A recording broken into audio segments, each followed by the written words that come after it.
Welcome back to the Deep Dive. Today we have something different. We're looking at 4 stories, 4 completely independent narratives that are, frankly, deeply unsettling. And not in the usual ways. There aren't really any ghosts or, ancient curses here. This is about something quieter. It really is. It's about what happens when the very fabric of your reality, your family, your home, your city, starts to fray under some kind of unnatural threat. That's the thread connecting them. We're going to explore how the unknown slowly encroaches on these 4 unique fronts. We're talking about familial duty, bodily possession, a total failure of belief, and even urban decay. So the question we're asking is, when your known world just dissolves, what are you forced to do to cope? And what's the ultimate cost of that knowledge? It's fascinating because the horror here is so often calculated. It exploits neglect, or it imposes this terrible, crushing weight of responsibility. Okay, let's unpack this. Our first story takes us deep into rural dread. Picture this. A man inherits a 60-acre property in the middle of nowhere, Kentucky. From a father, Elijah, that he was long estranged from. So there's already that distance. And ominous signs start immediately. The GPS just cuts out miles away. The house is old, covered in ivy, and the silence around the property is profound. It's uncomfortable. And all of that dread, all that unease seems to point to one place on the property. The workshop. The workshop, locked up tight with these heavy chains and a little weathered tag hanging on the door. All it says is, keep it shut.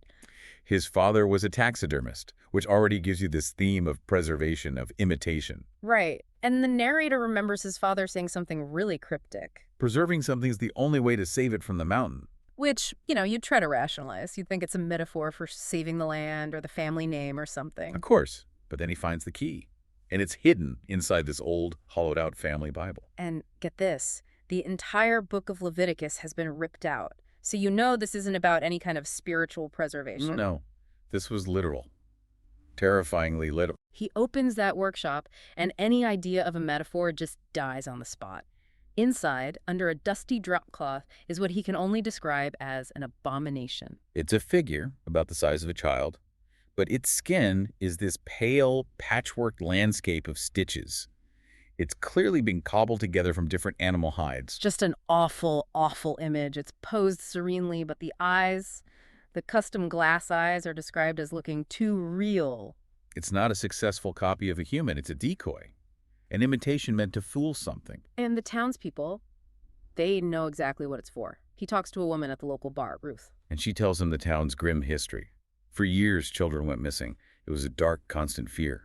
And it only stopped. When the narrator's great-grandfather set up that workshop and began his quote-unquote duty, this wasn't a hobby, it was a contract. A generational burden. The horror wasn't solved. It was just managed, contained by this grotesque ongoing effort. Another local, Vernon, he lays the whole awful truth out. He talks about a creature they call the parent. It lives up on the ridge overlooking the property.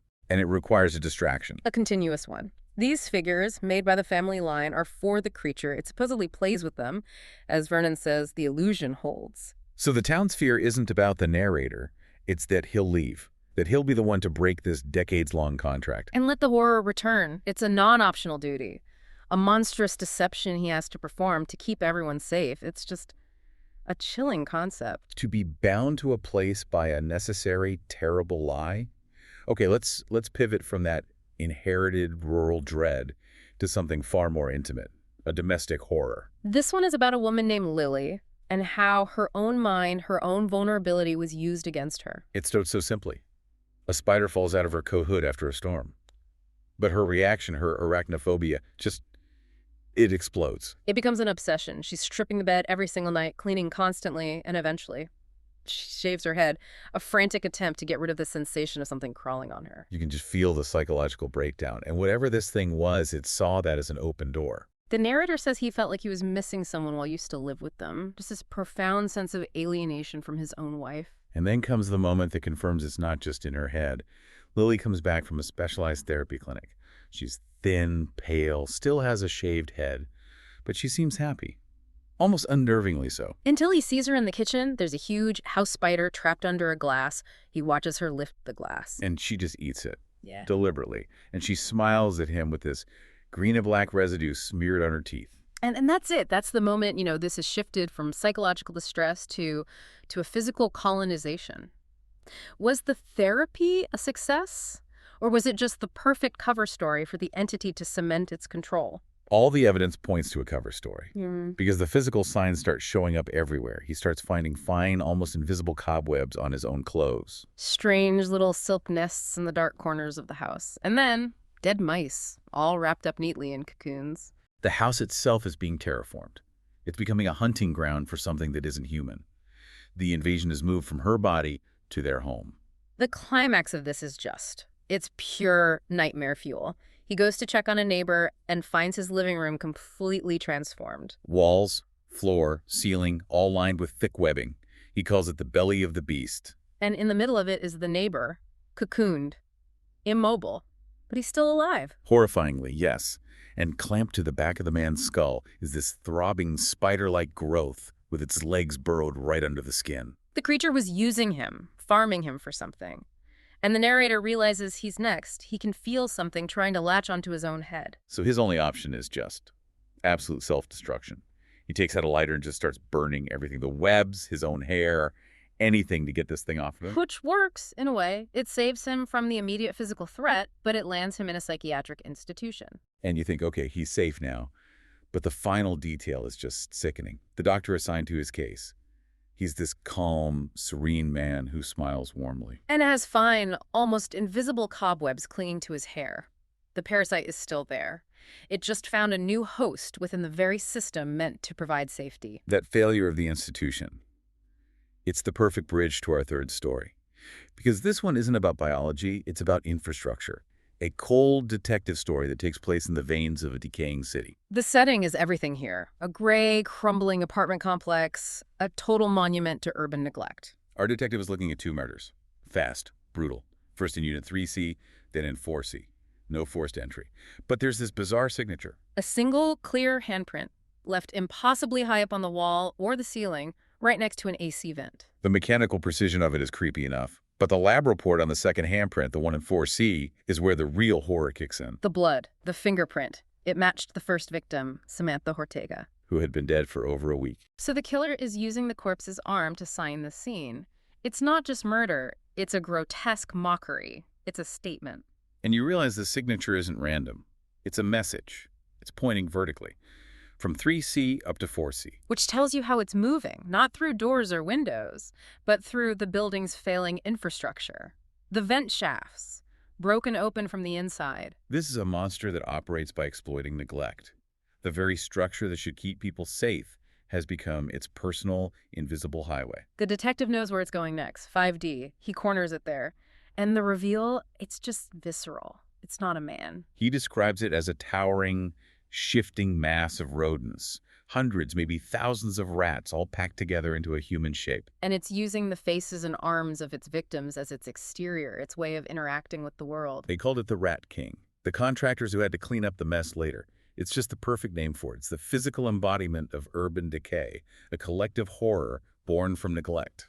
And unlike the preserver, who has to actively maintain a lie to keep horror away, the Rat King is the horror that results from actively ignoring a problem until it becomes this. Which brings us to our last story. This one is maybe the most existentially terrifying. It's about a fake exorcist named Brother Elias. Elias is a total fraud. His whole career is built on plastic crucifixes and shouting some Latin he copied from the internet. He blames bumps in the night on leaky pipes or, rats behind the fridge. His confidence is built on the absolute certainty that none of it is real. Until he gets a call, double his usual rate, to visit an abandoned-looking house that has some unusual energy. And his entire worldview, his entire scam, just shatters. The phenomena are real. Doors slam hard enough to crack the frame. A plate explodes across the room. And then the entity appears, a shimmering figure with what he describes as sludge eyes, and it completely ignores Elias. It doesn't care about the fake exorcist. It goes right for the client, the believer. The man is just violently possessed. He's convulsing, levitating. All of Elias's practice bravado means nothing in the face of the real thing. He runs. Just leaves all his gear behind, completely paralyzed by a terror he's never actually felt before. Later, he calls the police. They check on the client and report back that he's fine, just meditating. But Elias, he has to see for himself. He drives by the house one last time, and he sees the man standing in the window with this fixed beatific, unnatural smile. As the car passes, the man's head just follows it with this smooth, effortless, impossible rotation. The entity is home. It's finished its work. And Elias gets it. He immediately retires Brother Elias.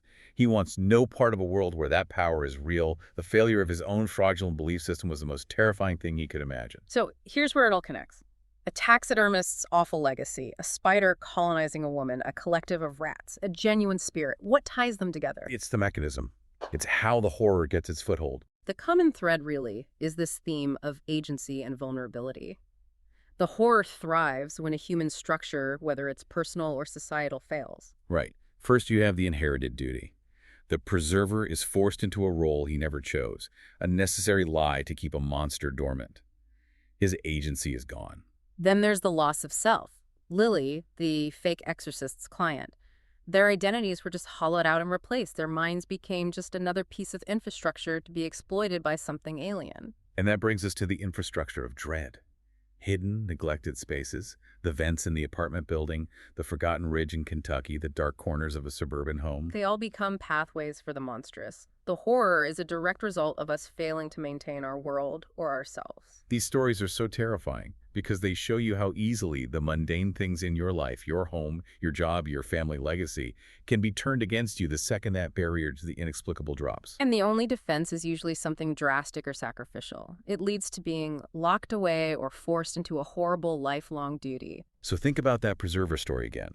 If that horror requires a continuous, carefully crafted lie, that decoy child, just to keep it dormant. It makes you wonder, what forgotten, uncomfortable duties might our own society be performing right now, completely unseen, just to keep its own monsters asleep? A provocative thought for you to consider as you examine the infrastructure of your own world. Thank you for joining us for this deep dive.